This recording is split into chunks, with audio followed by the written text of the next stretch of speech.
की तुमचं प्लॅनिंग कधीपासून होतं हे स्वतःच्या मनाला विचारा. 5 वर्ष शरद पवारांचं डोकं कोणी कोणी खाल्लं हे जरा परमेश्वराला स्मरून महाराष्ट्राला सांगा. कोण माणसं आहेत जी शरद पवारांना जाऊन सांगायची चला बीजेपीत जाऊया, चला बीजेपीत जाऊया, चला बीजेपीत जाऊया. हे जरा तुम्ही स्मरून सांगा. उद्विग्न आलेल्या अवस्थेत आलेला माणूस शेवटी काय करतो? तो असे काहीतरी पटकन निर्णय घेऊन टाकतो. आणि ह्याच्यातलं आम्हाला काहीच माहित नाही. पण मला हे माहिती आहे कोण जायचं त्यांच्याकडे. बीजेपीत जाऊया, बीजेपीत जाऊया, बीजेपीत जाऊया. उठले की बीजेपीत जाऊया. 2014 पर्यंत कोणी बोलत नाही, पण सत्तेत होते. म्हणजे शरद पवारांचा राजकीय प्रवास कायमचा धुळीला मिळवायचा जो चेहरा महाराष्ट्रात पुरोगमित्वाचा त्यांनी निर्माण केलाय तो कायमचा संपून टाकायचा. पण आपण सत्तेत राहायचं हे आम्हाला नामंजूर होतं. सत्ता ही आमच्यासाठी महत्वाची नाही.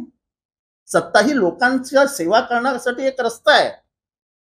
पण शेवटी काही विचार, काही तत्व ही जपून ठेवलेली आहेत. आणि तुम्हाला ते बाकी काहीच नको होतं. बाकी सगळं गेलं खड्ड्यात. सत्ता पाहिजे. तर शरद पवार हे घर सोड वृत्तीचे आहे असं अजित पवारांना आत्ताच कसं कळलं? कल्पना देखील शरद पवारांनी त्यांना 91 साली लोकसभा दिली. त्याच्यानंतर सुधाकरराव नाईकांच्या मंत्रिमंडळात मंत्री केलं. तेव्हा त्यांना कळलं नाही.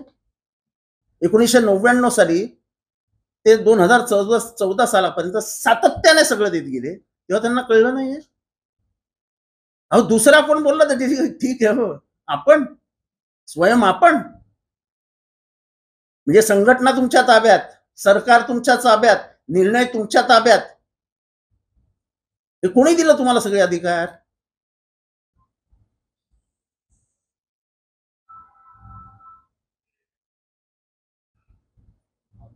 आम्ही देशमुख अनेक बैठका पवारांच्या झाल्या. अजित पवारांवर मात्र भाजपला नको होते असं मला काय माहित नाही. तुम्ही कोणाबरोबर बैठका केल्या, काय बैठका केल्या?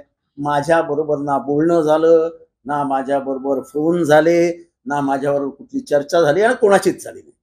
ना पवार साहेबांची झाली, ना त्यांची झाली. आता त्यांना मी नकोच असतो काय. त्याच्यामुळे मला त्यांच्याबद्दल काही फार बोलायचंच नाही.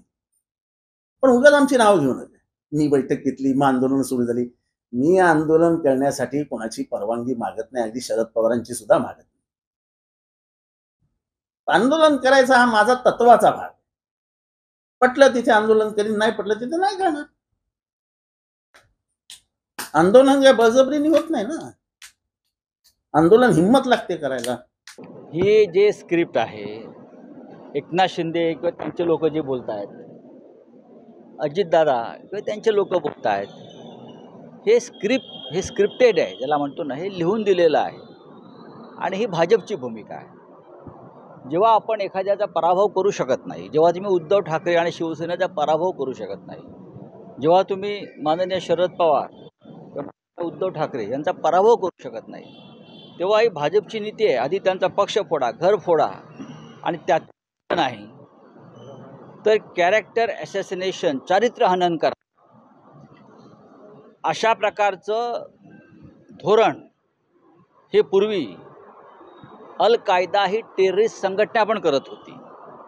कॅरेक्टर ॲसॅसिनेशन, हल्ले अशा प्रकारचे खोटे आरोप एखाद्या देशावर करायचे. मला वाटतं त्या पद्धतीनं काही राजकीय पक्ष आता या जगात काम करतात.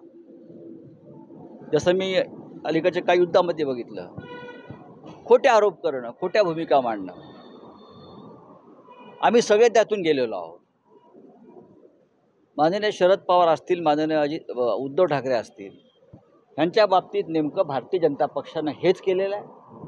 आधी पक्ष फोडले, घर फोडलं, आणि आता त्यातूनही हे नेते किंवा त्यांचे पक्ष तुटत नाहीत, कोसळत नाहीत.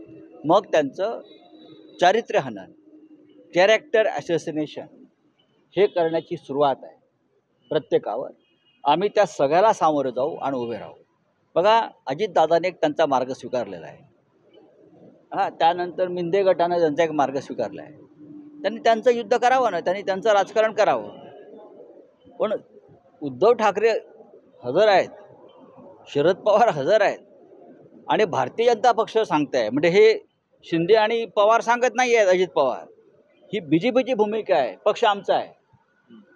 हे दोन्ही पक्ष भारतीय जनता पक्षाला खतम करायचे आहेत आणि आणि शिंदे आणि अजित पवार यांच्या माध्यमातून त्यांना शिवसेना आणि राष्ट्रवादी काँग्रेस पक्ष हे महाराष्ट्राच्या अस्मितेसाठी काम करणारे जे पक्ष आहेत त्यांना पूर्णपणे नेस्तनाबूत करायचे.